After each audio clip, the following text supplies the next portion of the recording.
Bonsoir et bienvenue à tous et à toutes dans Étoile Montante, une émission produite par CT Events Productions et RJR Radio Jeune Reims.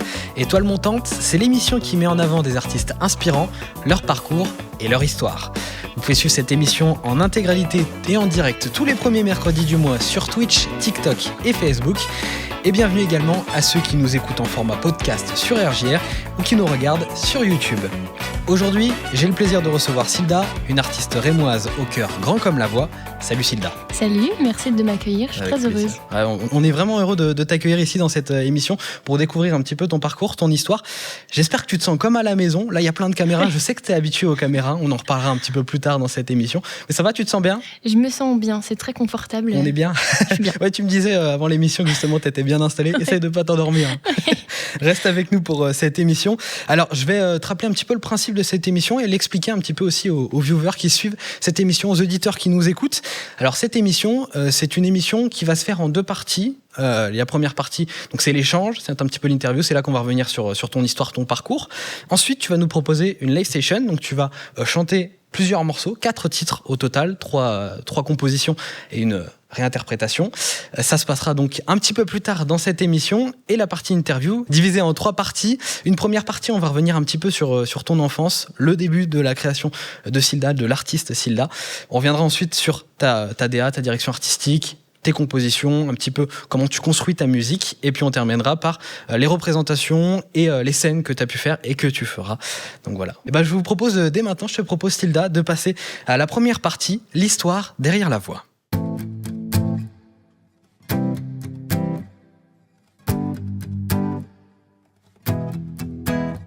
Donc Silda, toi tu es une artiste de la région et c'est très jeune que l'artiste Silda va naître, va être créé.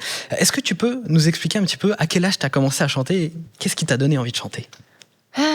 J'ai commencé à chanter vers l'âge de 10-11 ans parce que en fait j'ai découvert ça un peu par hasard. C'était une période où j'étais pas très bien et j'arrivais pas trop à exprimer ce que je ressentais, mes émotions. Et en fait, à travers la chanson, j'ai trouvé un exutoire et je pouvais plus quitter ça parce que c'était trop bien. C'était un peu mon havre de paix.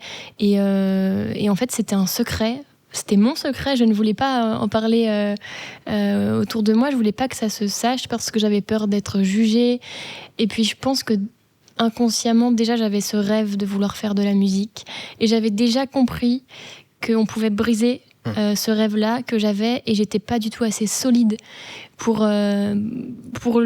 l'exprimer, en fait. J'avais trop peur qu'on me casse et qu'on me brise tout ça. Et donc, voilà, c'était un peu mon petit secret à moi pendant plusieurs années, d'ailleurs, pendant 4 ans, quand même. Ah oui.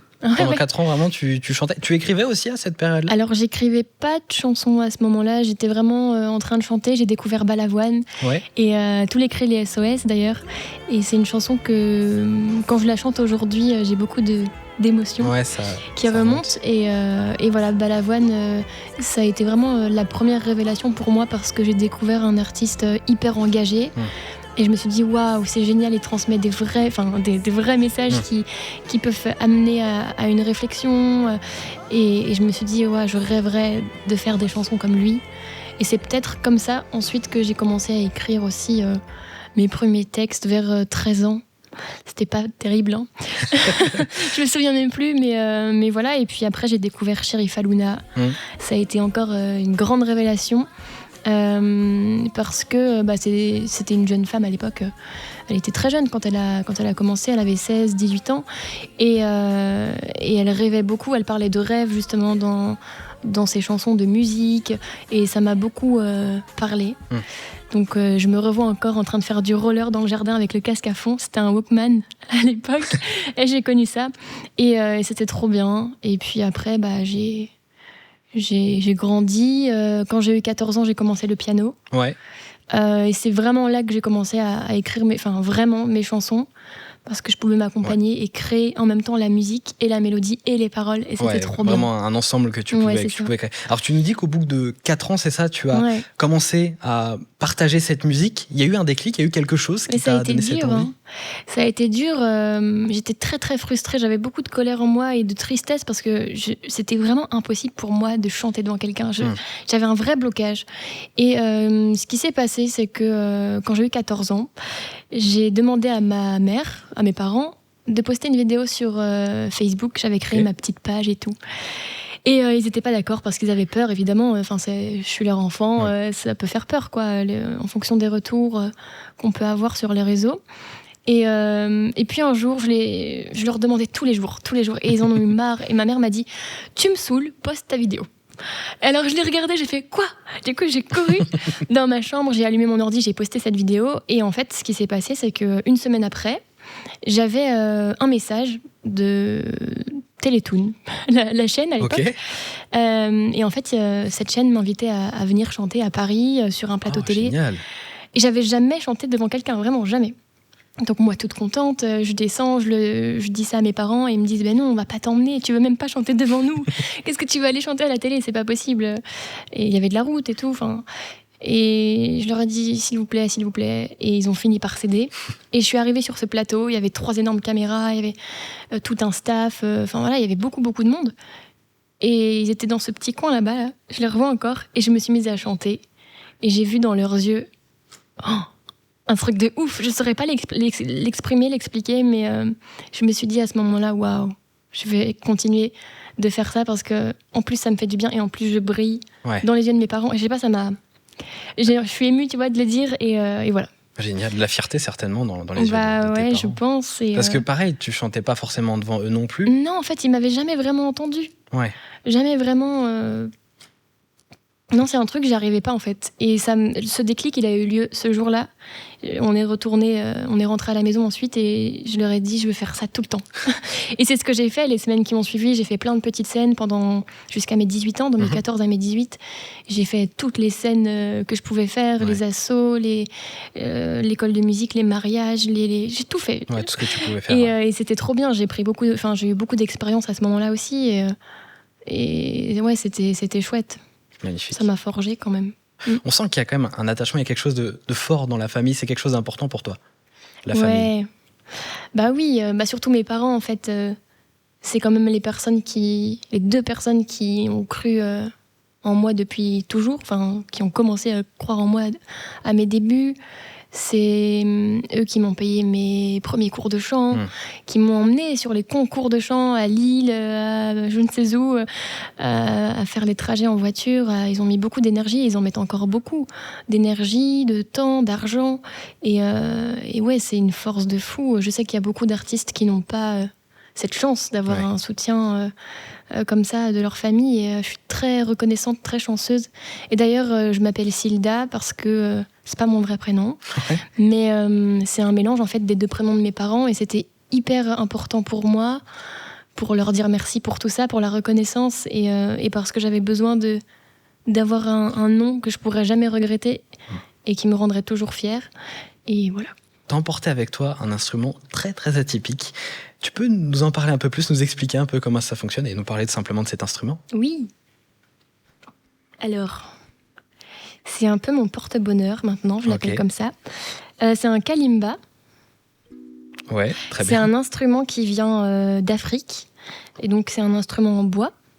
C'est percé ici au milieu pour que le son puisse résonner. On appelle ça un effet wah-wah. Et en fait, avec mes pouces, je viens actionner les lamelles métalliques. Et ça donne un son vraiment... Alors, j'ai 2 faces aussi.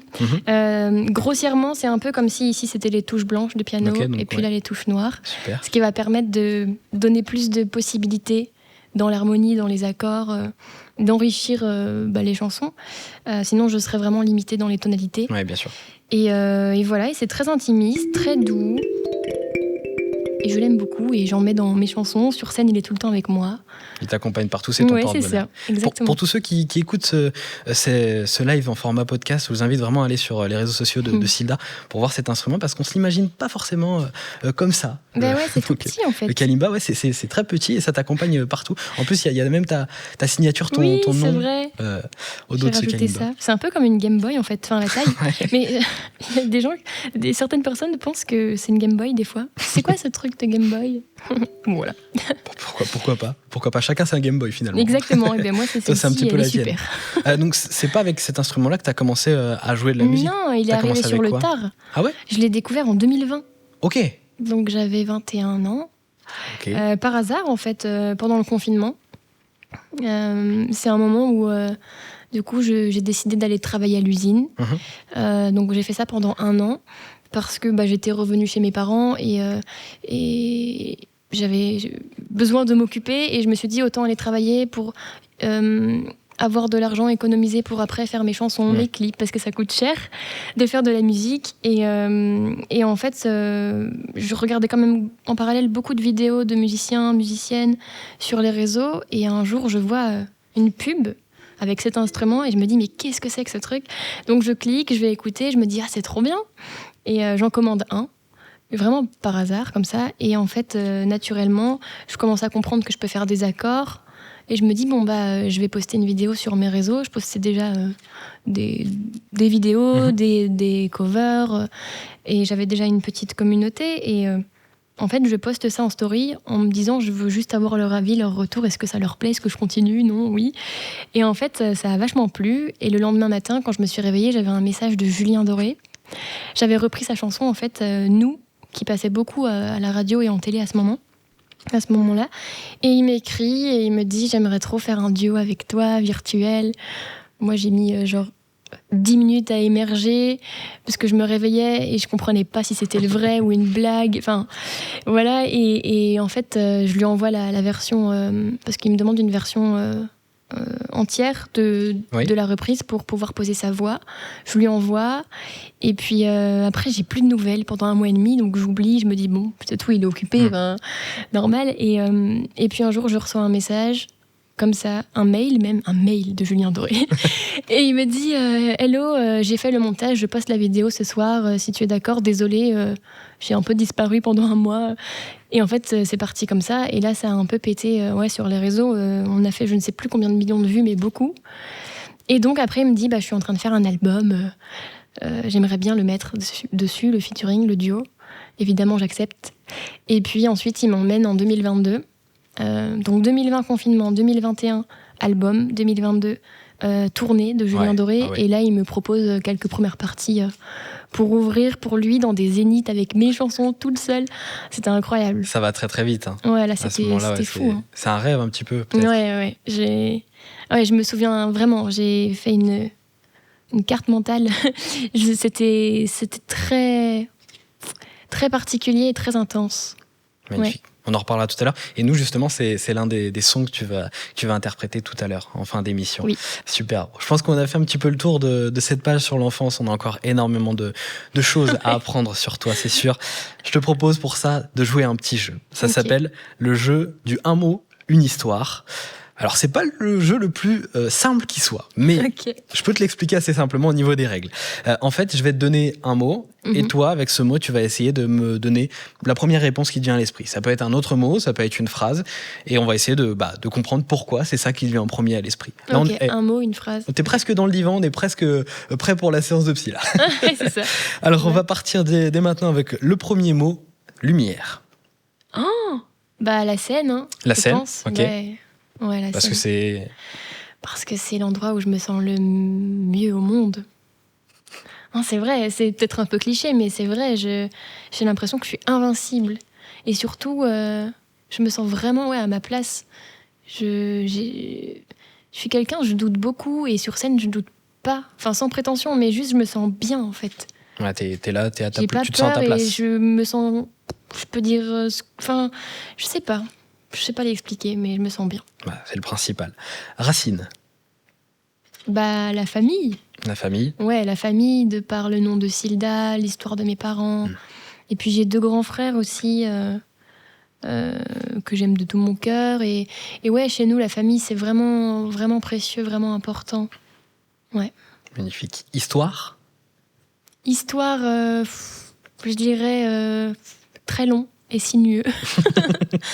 Mais ouais, parce que ça fait longtemps que je fais de la musique, parce que c'est un éternel combat en fait. Mais je pense finalement que peu importe en fait la voie qu'on choisit de prendre, faut toujours se battre en fait et aller chercher les opportunités et puis il faut toujours écouter son cœur, ça c'est important. C'est beau, vraiment c'est des conseils à chaque fois, c'est magnifique. Justement, amour.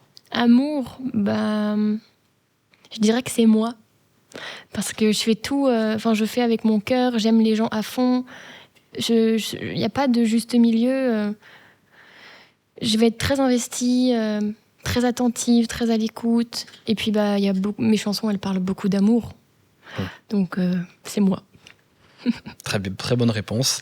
Et pour terminer, force. Ouais. Je dirais comme des chansons.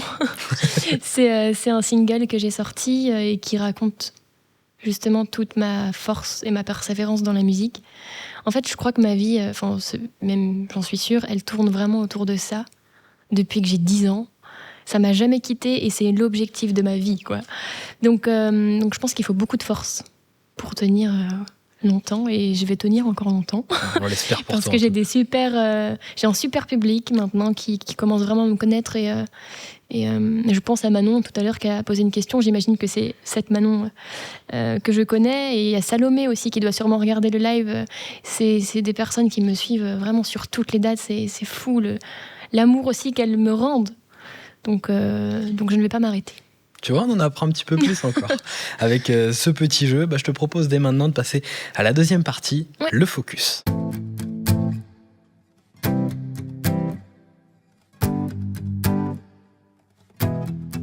Et on continue évidemment avec toi, Silda, cette interview. Merci de nous suivre, les amis, que ça soit en direct ou que ça soit en différé sur RJR. Alors, on va donc revenir un petit peu plus là sur la musique, le personnage, la direction artistique que tu suis justement dans tes sons. Et je voudrais donc, pour commencer déjà, tu nous as parlé de quelques noms, mais que tu reviennes un peu sur toutes les inspirations et celles qui inspirent aussi beaucoup ta musique aujourd'hui.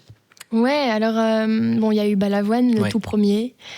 C'était ma première rencontre artistique, malheureusement pas réelle, mais j'aurais adoré. Oh là là, j'aurais adoré le voir en concert. Il y a eu Chérif Alouna, forcément, pour le rêve, pour la chanson, pour ce qu'elle exprimait. À ce moment-là, ça me parlait beaucoup, parce que c'était une jeune fille de mon âge, à peu près, un peu plus grande quand même. Et après, il y a eu Vianney. Vianney, ça a été une grande bascule dans ma carrière, dans ma vie aussi, tout court. Il m'a donné... En fait, je pense que c'est justement lui qui m'a donné la poésie. Avant, j'écrivais des chansons, mais c'était un peu enfantin. Et Vianney, je me suis dit, waouh, les mots qu'il utilise, les sonorités, comment il fait sonner tout ça, c'est hyper intéressant. Et je me suis beaucoup attardée là-dessus. Et ça m'a ouvert encore une autre porte. Et donc, il m'a inspirée pour écrire mes autres chansons au fur et à mesure quand j'avais 18 ans. Et d'ailleurs, je suis allée le voir en concert au Millésium d'Épernay. Ok. Et à l'époque, j'étais tellement... c'était mon idole, quoi. Et je me suis dit, faut que je chante avec lui, faut que je le rencontre, j'ai pas le choix. Et j'ai fait une vidéo sur les réseaux sociaux où je dis, salut Vianney, c'est Silda, tu m'inspires de fou, j'écris des chansons grâce à toi et je veux trop te rencontrer. Et si t'es d'accord, invite-moi sur scène parce que c'est mon rêve, quoi. Et les gens partagent la vidéo. J'étais super étonnée de voir l'engouement. J'avais beaucoup de soutien. Les journaux locaux, les médias, tout le monde en parle. Et puis, 15 jours après, je reçois un message de sa manageuse qui me dit « Vianney a vu ta vidéo, on t'attend, tu chanteras avec lui. » Et là, j'ai fait « Waouh !» Et ça a été la vraie bascule. Parce que là, en fait, c'est comme si, tout à coup, dans les yeux des gens, mais aussi de mes proches, c'était sérieux. C'était plus juste une passion. Ouais. Et même dans les yeux de mes parents, ils me soutenaient beaucoup, mais... c'était une passion. Et là, ils ont dit « Ah, bon, c'est peut-être sérieux son truc. » Et ça m'a... C'est pour ça que je te parle de bascule. Ouais, bien sûr. Et puis, c'était ma première grande scène devant 6000 personnes. Tu chantes avec l'artiste que tu admires. C'est waouh. En vrai, il n'y a pas de mots. Et voilà. Et donc, je l'ai rencontré, adorable. Et d'ailleurs, je l'ai revu plus tard. Ah oui. On en parlera peut-être après. J'aime bien comment tu utilises un peu les choses, effectivement, on en reparlera tout à l'heure. Mais c'est super parce que, pour ceux qui nous écoutent, ils ne le voient pas forcément, mais il y a vraiment des étoiles dans les yeux quand tu parles de tout ça. On sent qu'il y a vraiment une passion derrière et c'est super de le ressentir comme ça. tu es accompagné, j'imagine, quand même, dans la création musicale. Est-ce que tu peux nous parler un peu des équipes, de ceux qui t'entourent, s'il te plaît ? Je sais qu'il y a Antoine aussi, ton manager, qui t'accompagne beaucoup. Alors, est-ce que tu peux nous parler un peu de toutes ces équipes ? Alors, Antoine, c'est le numéro 1. Je l'ai rencontré il y a 2-3 ans, si je dis pas de bêtises, donc c'est pas très... Enfin, c'est plutôt récent. Et d'ailleurs, pour la petite histoire, on s'est rencontrés le 21 juin, soit la fête de la musique. Donc c'est assez beau comme rencontre. Et puis, je pense qu'il a il a aimé mon projet, il a aimé peut-être mon état d'esprit, mon univers. Et moi, j'ai aussi aimé sa vision, sa façon de vouloir avancer, les objectifs qu'il mettait, etc. Et je me suis dit, super. Puis en vrai, c'est un bosseur de fou. et donc, voilà, on a décidé de travailler ensemble et ça s'est super bien passé. Et puis, maintenant, ça fait 2-3 ans qu'on travaille ensemble et qu'on arrive à avoir de belles opportunités. Je pense qu'on est vraiment hyper complémentaires. Ouais, former une belle équipe. Exactement. Gros big up à Antoine, en tout cas, qui est avec nous ce soir. Et puis après en fait, moi, je compose piano-voix, guitare-voix. Donc c'est vraiment très brut. Je fais une maquette, une piste voix, une piste piano. Et ensuite, j'envoie ça à des arrangeurs qui ont un studio à Paris. Pour l'instant, j'ai collaboré avec 3 arrangeurs différents. Et c'est eux ensuite qui vont vraiment venir broder toute la chanson, imaginer une ligne de basse, une guitare électrique, une batterie. Et en fait, ça va faire que la chanson, elle va prendre forme. Donc ça, c'est pour toutes les équipes en amont, dans la création du projet. Pour le visuel, tu es aussi accompagné ? Alors, c'est des copains autour qui bossent super bien. Là, j'ai fait des photos avec Arlan, FlexProd, qui est super talentueux. C'est notamment lui qui a fait la pochette de Si on s'aime, que j'adore. En vrai, je trouve qu'il est trop fort. Et puis, il m'a fait aussi des visuels de scène. Il est venu me filmer sur les dates. C'est vraiment trop bien d'avoir aussi des souvenirs et puis des belles images pour démarcher aussi, c'est important. Donc voilà, c'est Arlan qui fait mes photos. J'ai travaillé aussi avec des photographes de Chalon. Voilà, il y a Sébastien Rousseau, je pense à lui, qui a aussi fait la pochette de mon premier EP. Voilà. L'image, c'est important dans la musique, on l'imagine pas forcément, mais c'est hyper important. Et surtout, que toi, tu es quelqu'un qui est quand même actif sur les réseaux. J'imagine que voilà, c'est toujours important d'avoir des choses à dire, des choses à montrer sur ces réseaux sociaux, parce que tu nous l'as expliqué, justement, cette professionnalisation, ça s'est fait grâce au réseau avec Vianney, avec Julien Doré. C'est puissant, les réseaux. T'es proche de ta communauté sur les réseaux sociaux. Ouais, j'essaye. Je trouve que c'est hyper important de leur rendre ce qu'ils me donnent. Comme je te disais tout à l'heure, il y a des personnes qui dépensent leur temps, leur argent, leur énergie pour moi. Et jamais de la vie, je pourrais être insensible à ça. Et même aujourd'hui, je réponds à tous les messages et j'espère que je pourrai encore le faire. J'espère, mais c'est hyper... ça me tient tellement à cœur. C'est trop précieux. Sans eux, on n'est rien. Hein. Ouais, c'est eux qui t'écoutent, c'est eux qui te soutiennent aussi là-dedans, donc super. Voilà. Ils le rendent bien, hein, je crois qu'ils sont encore présents ce soir sur ce live. Tu peux nous parler un petit peu plus de ton premier EP, l'EP À part que tu as sorti. Comment est-ce qu'il a été construit ? Comment est-ce qu'il a été imaginé, cet EP ? Déjà, à part, on en parlait tout à l'heure, mais il y a ce truc de... je trouve pas trop ma place, en fait. Et d'ailleurs, la pochette de l'EP est divisée en 2. Il y a une partie rouge, une partie jaune. Et moi, je suis dans la partie jaune, si je dis pas de bêtises. Parce que je sais pas où aller, en fait. Je trouve pas mon chemin. Et à cause, justement, ces standards, ces codes, l'école, ce qu'on nous impose de faire. Et voilà. Donc, cet EP, il est sorti en 2024. Il y a 5 chansons dessus. Il y a une reprise. Et le reste, c'est des compositions. Ça parle... des premières désillusions, des premières fois, des premiers échecs. C'est vraiment le passage, en fait, de l'enfance à l'adolescence. Maintenant, j'ai un peu grandi quand même. mais voilà. Et puis, quoi dire d'autre ? Je sais pas. Non, mais là, on sait qu'en un an, la personnalité, elle peut beaucoup évoluer. C'est quand même un EP qui te correspond toujours, tu trouves ? Alors, certaines chansons... En fait, je pense que les messages, oui, parce que ça fait partie de mon histoire, mais peut-être que dans les arrangements, j'avais besoin d'aller chercher autre chose. Forcément, de toute façon, toute la vie, on change, on évolue, on essaye. Combien d'artistes ont fait tous les genres musicaux. Enfin, c'est important aussi. Je pense aussi qu'on met toute une vie à se trouver, en vrai. Donc, on évolue toujours. Ouais, c'est ça, forcément, parce qu'on vit des choses, parce qu'on fait des rencontres, parce qu'on comprend aussi certains mécanismes qu'on a, on guérit des traumas. Enfin, il y a tellement de choses en fait qui peuvent se passer. Donc, là, je suis partie sur une DA, sur des arrangements un peu plus peut-être électroniques aussi. J'ai rajouté de la guitare électrique et je trouve ça trop cool. Voilà, mais sinon, globalement, je pense qu'en termes de message, ça me correspond toujours. Et donc, la reprise, c'est Déjeuner en paix, dessus, de Stéphane Echer. C'est une chanson que j'entendais aussi dans la voiture de mes parents à l'époque, mais que je comprenais pas. Je comprenais pas le sens. Bah oui, quand on est jeune, de la chanson, c'est ça. T'entends une chanson, il y a même des mots que tu comprends pas quand t'es petit. Et en fait, récemment, j'ai réécouté cette chanson et je me suis dit, waouh, mais en fait, elle est encore hyper actuelle. Ce qu'il dit, c'est ce qui se passe, quoi. Et je me suis dit, il faut absolument que je l'intègre dans l'EP parce qu'elle rentrait dans le thème parfaitement. Et d'ailleurs, j'ai chanté avec lui. Ah oui.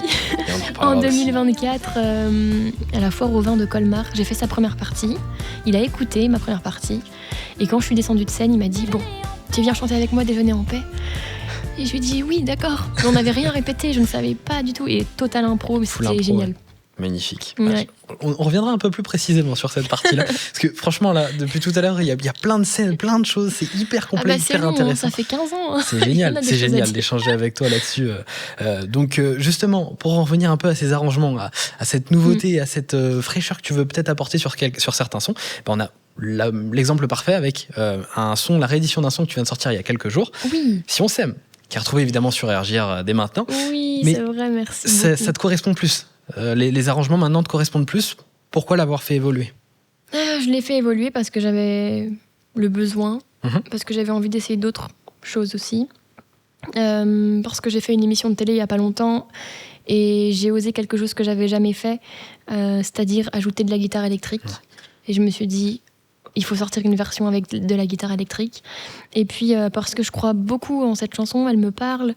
Je sais que les gens l'aiment beaucoup, ça marche bien pendant les concerts, les gens chantent à fond. Et je me suis dit, c'est vraiment dommage de ne pas essayer de la faire voyager vraiment plus loin. Et c'est pour ça que j'en ai fait une version radio-edit, en espérant pouvoir toucher des radios cette fois et que le message puisse se propager. C'est ça. Et puis aider, j'espère, certaines personnes qui sont mal dans leur peau, parce que c'est ce que dit la chanson. Elle dénonce un peu les standards de beauté, ce truc de les magazines, les filles parfaites, et même d'ailleurs les garçons, en fait, ça s'adresse, elle n'est pas genrée, c'est les filles, les garçons, je le dis d'ailleurs, les filles, les garçons, les futurs Apollons. À trop se comparer, on peut plus se regarder. Pour moi, ça résume la chanson. Et on est tous différents, on a tous ça en nous, et il faut le cultiver parce que c'est trop important et c'est ce qui va nous rendre uniques. Et il faut être fier de nos failles, de nos blessures, de nos cicatrices, de notre passé, de notre apparence, et les standards à la poubelle. Le message est passé en tout cas. Moi, un son qui me touche énormément, c'est le son Petit Cœur. Ouais. Tu peux nous expliquer un peu l'histoire derrière ce son ? Petit Cœur, c'est une chanson qui est super importante pour moi. En fait, j'ai toujours eu une relation particulière avec les animaux. Je sais pas, c'est super apaisant aussi. Ils sont là, à part manger, dormir. Non mais tu vois, et en fait, ils ont pas de problème, et ils sont pas là à se comparer, à juger. Juste, ils font leur vie. Et en fait, ça m'inspire. Moi, ça m'inspire de fou. Et j'ai récemment adopté 2 chats qui étaient à la rue. Donc on a visité des refuges, des SPA, et j'ai pleuré. Et je me suis dit, c'est pas possible, quoi. Faut que je fasse quelque chose, ça me touche trop. Et puis, même à mon échelle, si je peux faire quelque chose, il faut le faire. Et ils sont là avec leurs petits yeux pleins de détresse, ils attendent de l'amour et ils peuvent pas exprimer. Et je me suis dit, moi, il faut que j'exprime pour eux. C'est vraiment ça. Et donc j'ai écrit Petit Cœur pour rappeler aux gens qu'un animal, c'est un petit cœur qui bat, et que c'est pas un jouet, c'est pas un cadeau de Noël. Il y a une vraie responsabilité, et il mérite la chaleur, l'amour, la sécurité. Voilà, quoi, faut en prendre soin, et c'est pas on doit l'assumer jusqu'au bout, quoi. Ouais, c'est ce que tu décris complètement dans ton morceau. C'est ça. Au début, ça fait des bêtises et sur la fin de vie, ça commence à être malade, ça peut engendrer des frais et ça, il faut être conscient de ça, quoi. Bien sûr. C'est pas on n'en veut plus, allez hop. Ouais, il y en a beaucoup trop qui sont abandonnés. Mais bien sûr, il y en a des milliers, tout le temps, tous les ans. Et moi, ça me touche. Ça me tord le cœur. Et franchement, il y a quelques semaines, sans mentir, on était sur l'autoroute. Et dans le sens inverse, sur la borne d'arrêt d'urgence, j'ai vu un petit chien courir perdu. Et je me suis dit, purée, mais il va se faire écraser. Et je ne sais pas ce qu'il est devenu, ce chien. Et j'ai essayé de chercher. Et j'espère de tout mon cœur qu'il a été récupéré et puis qu'il va trouver une famille, quoi. Parce que clairement, il était abandonné, quoi. Il n'y avait aucune habitation autour, il n'y avait rien. Ouais, ça arrive trop souvent. Et en plus, je voulais m'arrêter, mais on ne pouvait pas, c'était hyper dangereux. Bref. On va essayer de se remettre Petit cœur. dans un autre mood. Allez streamer Petit Cœur pour ces petits cœurs. Évidemment, Petit Cœur. Et adopter si vous avez envie d'avoir un animal, parce qu'ils ont tellement d'amour à donner, quoi. Bon. Je pense qu'on a fait un peu le tour de cette deuxième partie. Dans tous les cas, on reviendra évidemment un peu là-dessus dans la troisième partie. Les deux sont liés, on l'a bien vu, les ponts qui se font à chaque fois entre tout ça. Je te propose, avant tout ça, un deuxième petit jeu. Ça s'appelle du tac au tac. Et c'est un jeu où je te pose une question et tu me réponds du tac au tac. Ok. On est parti, série de 15 questions. Je stresse là. Tu es prête ? 15 questions. 15 questions. C'est question pour un champion, ça. Ça pourrait. Tu vas être une championne ce soir. J'espère. Allez, on est parti avec la première. La scène que tu n'oublieras jamais. Vianney. Quelle est ta plus grande peur ? La mort. Le pays que tu rêverais de visiter. La Grèce. Ton plat préféré. La paella. Donne-moi 3 mots qui te décrivent. Sincère, fidèle et créative. Est-ce que tu as un rituel avant de monter sur scène ? Non. Plutôt ski ou plage ? Plage, je sais pas skier. Si ton histoire était une chanson, quel serait le titre ? Comme des chansons. Soirée tranquille à la maison ou sortir entre amis ? Soirée tranquille à la maison. C'est quoi le mot que tu utilises le plus souvent ? Voilà. Plutôt Insta ou TikTok ? Insta. Si tu devais ne garder qu'un seul de tes sons, ce serait lequel ? Comme des chansons. Ton sport préféré ? La natation. Avec qui tu rêverais de faire un feat ? Amir. Le dessin animé de ton enfance ? Heidi. Je te propose dès maintenant, et aux chers viewers, de passer à la troisième partie. Elle s'appelle Flashback.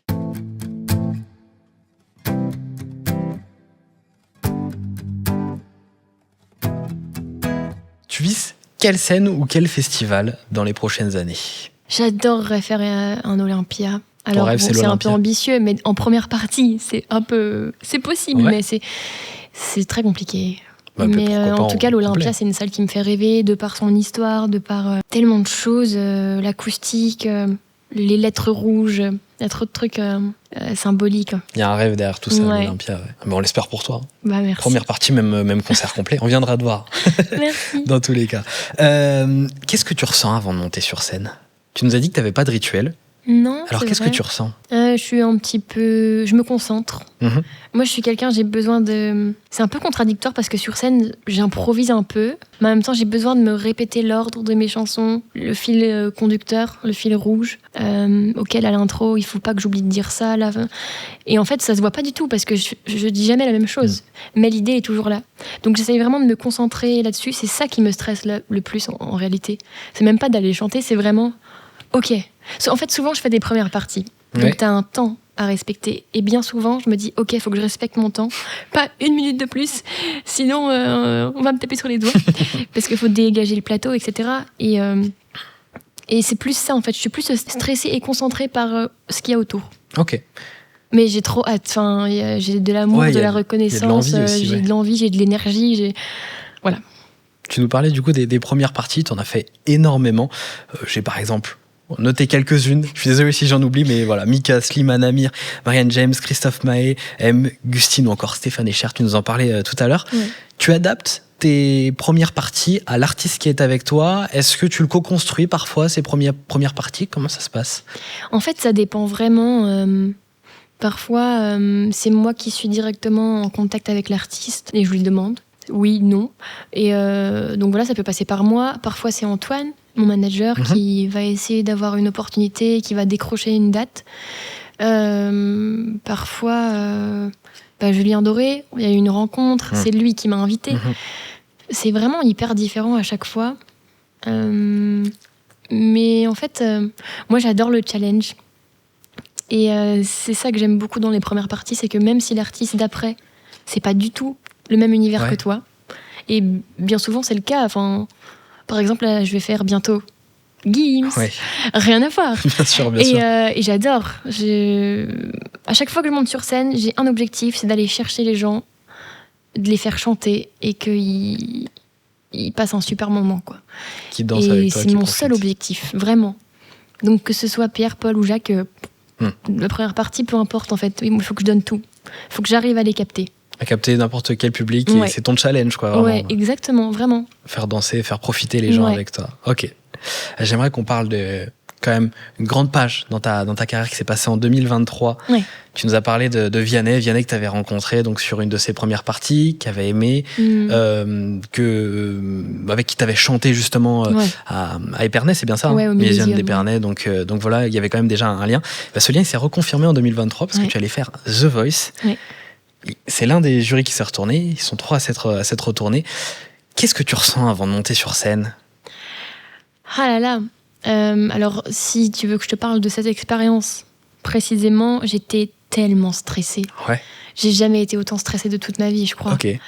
Et en fait, c'est dommage parce que je pense que j'étais pas... Bon, c'était vraiment ma première grosse télé impressionnante, TF1, Nikos, quand même.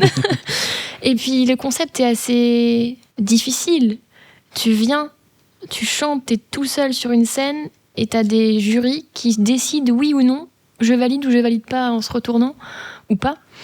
Et c'est tellement dur comme exercice. Et en fait, le stress, il m'a tellement envahi que j'en ai perdu la flamme et le pourquoi j'étais là. J'en ai perdu mon cœur, en fait. J'étais juste, faut qu'il se retourne. Et en fait, j'ai pas du tout profité, j'ai pas été fière de ma performance et j'étais comme ça. Et on profite pas, en fait. Et c'est tout, c'est l'expérience. Hein. Mais avec le recul, je le vivrais pas du tout comme ça. Je choisirais de mettre à la poubelle tout ce truc de stress t'es en télé, tu chantes, c'est déjà super, et qui se retourne pas, ça ne m'enlève rien à qui tu es, à ce que tu fais. Ça reste 4 personnes qui ont une sensibilité différente, et c'est pas ta vie, ta carrière n'est pas résumée à 4 personnes, quoi. Bien sûr. Et à l'époque, j'avais pas compris.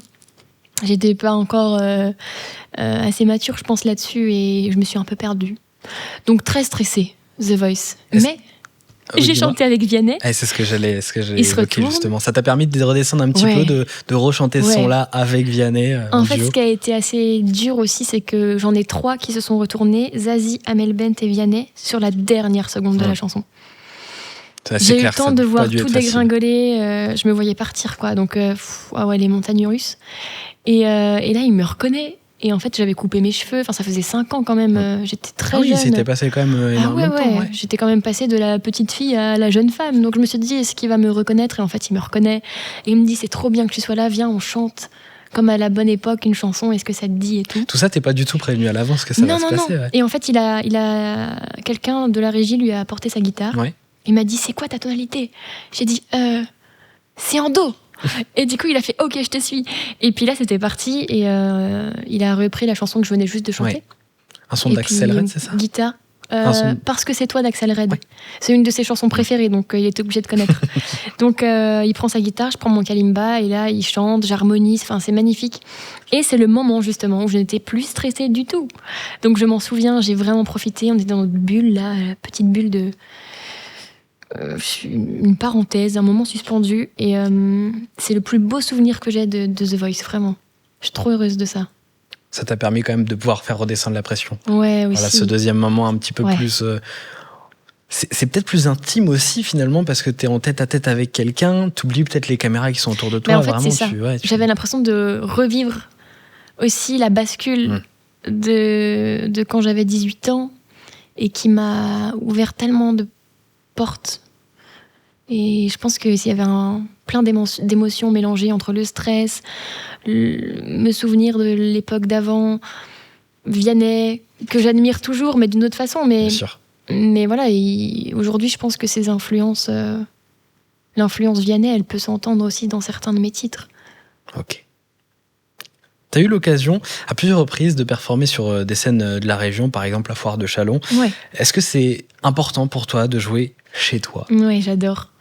J'adore parce que c'est toujours particulier de jouer à la maison. Après, je joue beaucoup à la maison. Donc, j'essaye aussi de m'exporter de plus en plus. Mais j'adore parce qu'en fait, surtout Foire en Seine, Châlons-en-Champagne, c'est un festival en plein air. Et donc, bien souvent, je chante. Et là, je vois une tête. Oh, ma cousine! Oh, mais là-bas, il y a mon oncle. Oh, il y a ma copine. Et en fait, c'est trop génial. Tu te dis, les gens, ils sont venus t'encourager, les gens que t'aimes. Et c'est pour ça aussi que j'aime beaucoup jouer ici, à la maison. Une personne que tu aimes, j'imagine, et que tu apprécies énormément, c'est aussi Marianne James. J'aimerais qu'on en parle. Parce que tu as quand même fait une très grosse performance pour elle. La France a un incroyable talent. Ça s'est passé il y a quelques semaines maintenant. Tu es allé sur la scène de la France a un incroyable talent et tu as écrit et performé une chanson pour Marianne qui l'a beaucoup touchée. Ouais. Alors l'histoire, c'est que je rencontre Antoine, mon manager, et comme il a des très bonnes idées, il me dit « Ah, mais attends, il y a Marianne James qui te suit sur les réseaux et tout, elle est en tournée. » Et je lui dis « Bah oui, elle me suit depuis l'époque de Julien Doré avec le duo, comme ils sont amis. Elle s'était abonnée à moi parce qu'elle aime mon univers, etc. » Et il me dit, mais elle est en tournée, là, on va essayer d'avoir une première partie et tout, ça serait trop bien. Je lui dis, bah ouais, trop bien. Donc en fait, je fais une de ses premières parties à Drancy, en novembre 2024. On se rencontre, elle aime beaucoup ce que je fais, je lui raconte mon histoire, elle est touchée, et je lui dis que moi je viens de la campagne, que j'ai pas de label, qu'il y a personne qui fait de la musique chez moi, et que mon rêve, c'est de jouer dans une salle mythique parisienne. Et je savais qu'elle avait 2 cigales à Paris de prévu en mars, 3 mois après. Et je lui dis, bah pense à moi si ça a besoin d'une première partie, quoi. Et en fait, elle me dit, bah écoute, je vais voir, mais vous êtes beaucoup à vouloir faire cette première partie. Bon, je te rappelle pour te dire oui ou non. Les jours passent, on arrive un peu avant Noël 2024, toujours. Et je vois Marianne James sur mon téléphone. Oh, mon cœur, il commence à battre, je décroche. Et elle me dit, ça va? Je dis, ouais. Elle me dit, bon, bah c'est bon, tu fais la cigale, mais pas une, 2. Tu fais les 2 soirs. Et c'était incroyable comme cadeau de Noël. Donc j'arrive à la cigale en mars. Moment extraordinaire pour moi. Et puis c'est tout, je repars et je me dis, mince, j'aimerais bien lui offrir quelque chose, mais qui a du sens, qui a du cœur. Et je me dis, bon, la seule chose que je sais à peu près faire potentiellement, c'est écrire des chansons, pourquoi pas essayer. Donc je me mets à regarder toutes ces interviews sur YouTube, je passe des heures, j'apprends plein de trucs. Et je me dis, en fait, elle est hyper inspirante, elle a une vie de fou. Et il y a aussi beaucoup de choses qui font écho en moi par rapport au combat. Elle vient d'un milieu... ses parents étaient dans le parfum, dans le chocolat. Rien à voir, absolument rien à voir. Elle a fait la manche avec sa guitare à Paris. Elle a rêvé, elle s'est pris des portes, des noms, des échecs. Et elle a réussi, quoi. Donc j'écris cette chanson et je viens lui chanter à la télé, sur Incroyable Talent. Parce qu'avec Antoine, on se dit... autant faire la surprise jusqu'au bout et qu'on marque vraiment le coup. Et j'avais peur un peu. J'avais peur un petit peu, ouais, j'avais peur d'avoir déformé des propos, son histoire. Ça restait que des sources internet. Même si je me suis beaucoup basée sur ce qu'elle disait, elle, dans les émissions télé.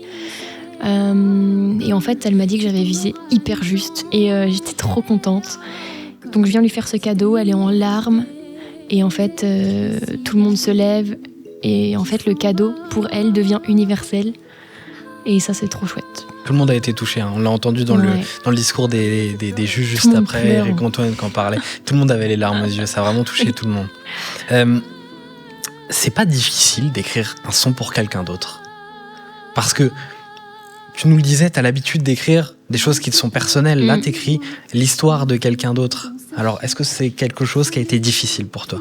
Je pensais que ce serait dur et en fait, c'était plutôt simple. Ok. Ouais, franchement, j'ai dû l'écrire en... Je saurais pas te dire, en une journée, c'était fait, quoi. Ah oui, ok. Tu vois ?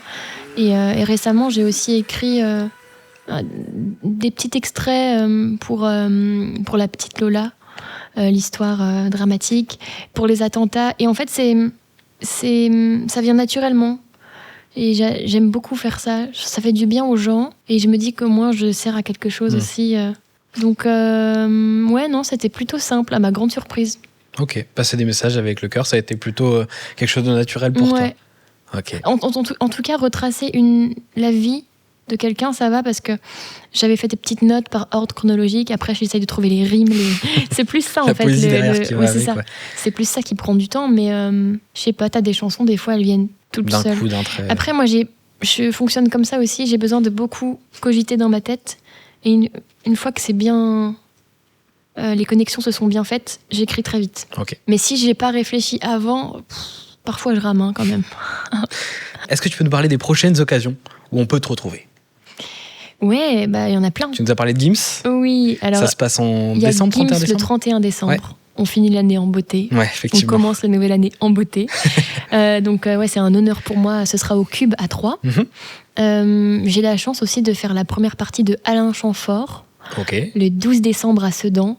Et c'est aussi des premières chansons que j'ai pu découvrir quand j'étais petite, avec la kermesse de l'école. Je me souviendrai toujours. Et j'adore cet artiste. Donc, trop honorée aussi. Et le 13 décembre, je fais Forêt Nationale en Belgique, en première partie de Amir. Et là, c'est un très beau cadeau qu'il me fait aussi. Superbe. Donc, j'ai trop hâte. Ça va être encore d'aller chanter en Belgique. Belle chose à vivre. Puis apparemment, c'est une salle sublime, l'acoustique est sublime. Trop hâte. Magnifique. On va suivre ça avec attention. Merci. Vraiment, on va suivre un peu tout ce qui va dessus. Et puis une année 2026 qui va être très complète, j'imagine aussi. Avec des concerts solo, j'espère. On est en train d'imaginer une tournée à moi, en mon nom. Rendez-vous sur tes réseaux sociaux pour suivre tout ça, évidemment. J'ai hâte. Toute l'évolution. Et la question surprise. Je t'en ai parlé un petit peu avant l'émission. Il y avait une question surprise. On la réserve à chaque invité qui vient ici. Ouais. Si tu pouvais donner un conseil à la Silda d'il y a 10 ans, ça serait quoi ton conseil ? Je lui dirais de rester elle-même et de jamais oublier pourquoi elle veut faire de la musique et elle fait de la musique. Et accroche-toi bien, parce que ça va secouer. Et ça va être les montagnes russes, quoi. Ça va être dur. Mais il faut s'accrocher. Mais en même temps, tu vas vivre des trucs de fou. Et tu sais même pas... impossible d'imaginer. Parce que si je lui disais, elle croirait pas. La persévérance. Ouais, la persévérance. Grave. Superbe. Merci d'avoir répondu à toutes ces questions. Silda, je vais te laisser aller t'installer tranquillement, te préparer pour justement cette deuxième partie live session.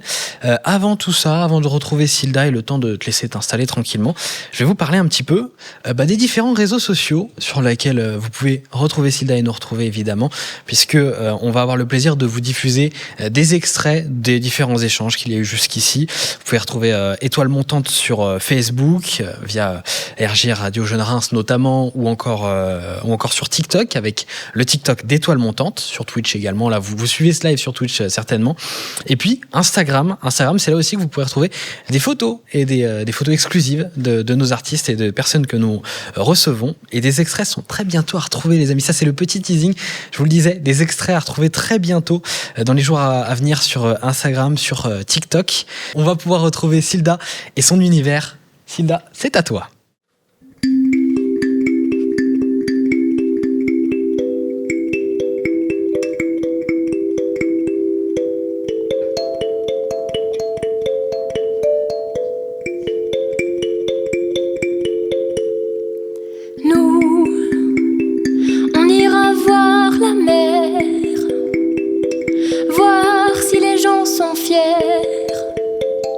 Imaginez monter l'eau, bien qu'on n'ait rien su faire.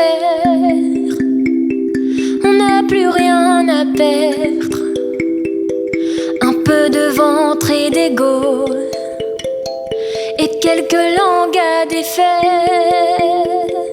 Pour les revoir se plaire, nous, on s'en fout de vous. Vous pouvez prendre tout, tant qu'on est entre nous. On ira voir la mer, voir si la lune est claire. De quelques têtes hors de l'eau, un monde où tout se perd. Demain c'est juste hier, un peu laissé sur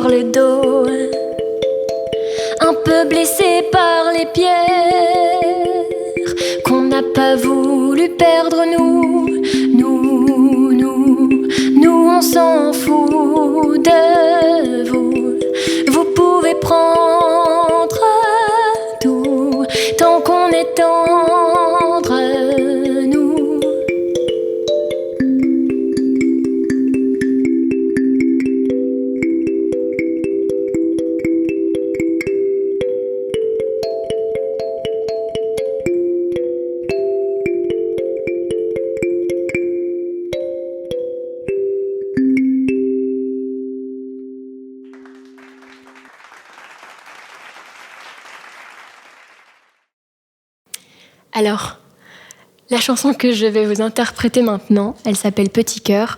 On en a parlé tout à l'heure. Elle évoque l'abandon des animaux et c'est un sujet qui me touche beaucoup.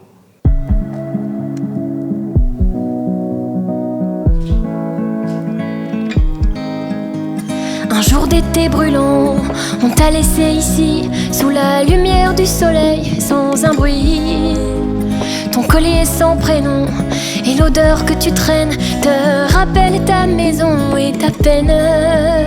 Si aimé autrefois, maintenant c'est le froid, prisonnier de l'errance, en quête d'une chance. Petit cœur, petit corps, en alerte sur les routes désertes.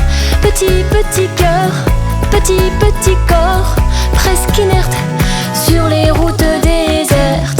Oh oh, oh oh, oh oh, sur les routes désertes. Oh oh, oh oh, oh oh, sur les routes désertes. Au coin de la rue sombre, ta truffe pleine d'amour qui cherche en vain une ombre sans retour. Tes pattes sont fatiguées d'espérer, mais la route des vacances est sans pitié. Si aimé autrefois, maintenant c'est le froid, prisonnier de l'errance, en quête d'une chance. Petit cœur, petit corps, en alerte sur les routes désertes. Petit cœur, petit corps, presque inerte sur les routes désertes. Oh oh, oh oh, oh oh, sur les routes désertes. Oh oh, oh oh, oh oh, sur les routes désertes.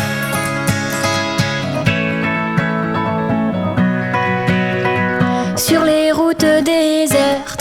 Petit cœur, petit corps, presque inerte sur les routes désertes. Maintenant, je vais vous interpréter une autre de mes chansons qui me tient très à cœur, qui raconte justement mon parcours, la persévérance et tout mon amour pour la musique. Et je remercie toutes les personnes qui me soutiennent par la même occasion. Merci d'être ma force. C'est grâce à vous que j'arrive à avancer et vous êtes ma lumière. Elle s'appelle Comme des chansons.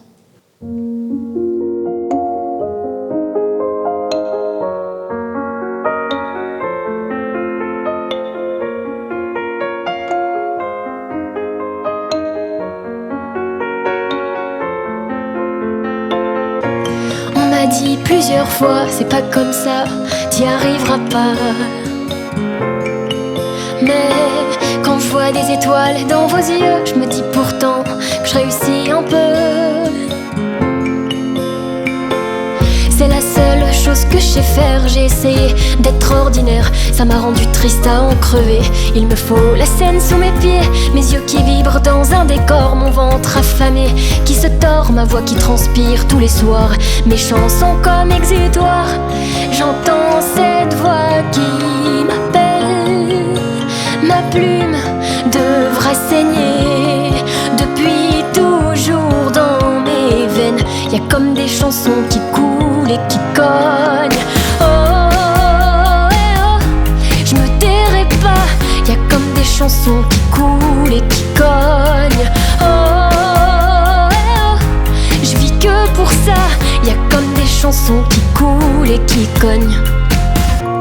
On m'a dit plusieurs fois, c'est pas comme ça, t'y arriveras pas. Mais quand je vous entends taper des mains, je me dis quand même, c'est pas pour rien.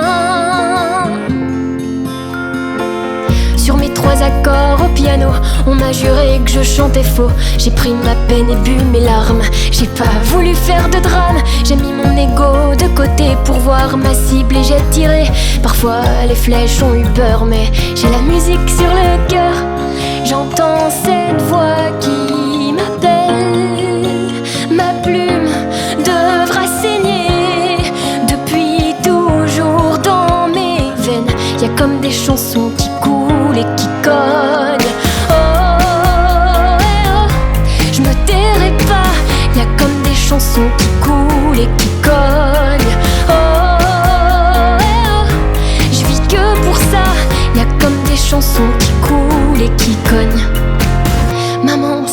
ça marche pas, je te jure que j'aurais essayé.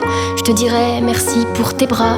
J'aurais que mes yeux pour pleurer, pour pleurer, pour pleurer.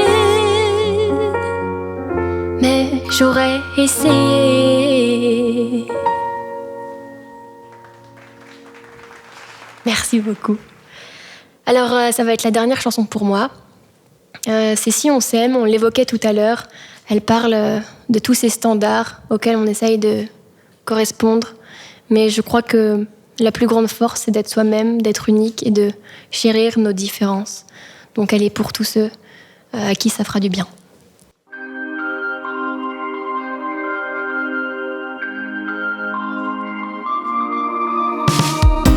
J'en ai plus qu'assez de vouloir ressembler.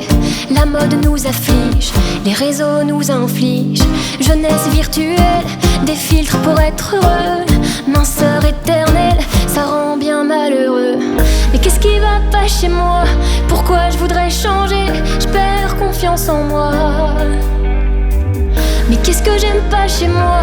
Pourquoi je voudrais changer les défauts que j'ai pas?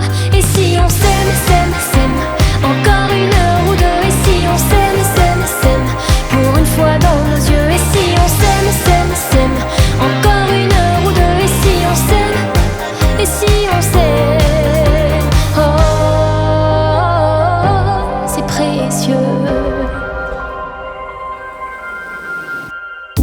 Dans les magazines, au milieu des vitrines, bien qu'artificielles, les standards ensorcellent. Les filles, les garçons, les futurs Apollons. À trop se comparer, on peut plus se regarder. Mais qu'est-ce qui va pas chez moi? Pourquoi je voudrais changer? Je perds confiance en moi. Mais qu'est-ce que j'aime pas chez moi? Pourquoi je voudrais changer les défauts que j'ai pas? Et si on s'aime, s'aime, s'aime, encore une heure ou deux. Et si on s'aime, s'aime, s'aime, pour une fois dans nos yeux. Et si on s'aime, s'aime, s'aime, encore une heure ou deux. Et si on s'aime, et si on s'aime, oh, c'est précieux. Adieu le désamour, les miroirs sans éclat. Aujourd'hui pour toujours, on est plus que ça. Adieu le désamour, les miroirs sans éclat. Aujourd'hui pour toujours, on est plus que ça. Et si on s'aime, s'aime, s'aime, encore une heure ou deux. Et si on s'aime, s'aime, s'aime, pour une fois dans nos yeux. Et si on s'aime, s'aime, s'aime, encore une heure ou deux. Et si on s'aime, et si on s'aime, encore une heure ou deux, pour une fois dans nos yeux. Encore une heure ou deux. Oh, c'est précieux. Merci beaucoup. Merci à toi, Syl. Merci encore au niveau de la vidéo à Omnipix Productions qui nous a proposé de superbes plans. On a également MS Agency pour la lumière avec Alex. Merci pour le son à Samuel et Adam. Pour les photos à Lisea et pour la production à Charles et Louis. Merci également à Paddleshot pour leur accueil et la mise à disposition de leurs locaux. Et surtout, merci à vous, chers viewers, d'avoir été encore aussi nombreux ce soir. Merci pour votre confiance. On vous donne rendez-vous le mercredi 7 janvier prochain pour découvrir Hughes, un jeune rappeur rémois au texte fort et puissant. Silda, merci encore. Je te souhaite à toi ainsi qu'à tous ceux qui nous ont suivis de belles fêtes de fin d'année. Belle soirée à tous et à très vite dans Étoile Montante.